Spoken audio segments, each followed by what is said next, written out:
శ్రీమాత్రే నమః. ఓం శ్రీ గురుభ్యో నమః. నమస్తే అండి, నేను మీ రామకృష్ణ హానా ఆస్ట్రో న్యూమరాలజీ. అందరూ బాగున్నారా? ఈరోజు భీమశంకర ఆలయానికి వచ్చాను, మహారాష్ట్ర.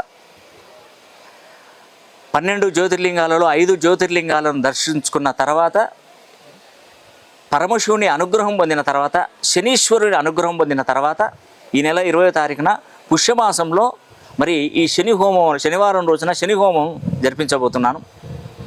ఇది చాలా అద్భుతం అండి. ఏళ్ళనాడు శని, అర్ధాష్టమ శని, అష్టమ శనితో ఇబ్బంది పడుతున్నటువంటి వారు, మకర కుంభ మీనరాశుల వారు కానీ, అదేవిధంగా కర్కాటక వృశ్చిక రాశుల వారికి ఇది అద్భుతమైనటువంటి యోగం.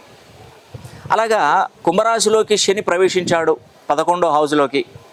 ఇది 30 సంవత్సరాలకు ఒకసారి జరుగుతుంది. కాబట్టి రాబోయే 30 సంవత్సరాలు 12 రాశులు ఎవరైనా కూడా ఆ 12 రాశులలో జన్మించినటువంటి వారు మరి ఎలాంటి శని ప్రభావం కలగకుండా మీకు అద్భుతంగా ఉండే విధంగా శనీశ్వరుని ఆశీస్సులు అనేది కూడా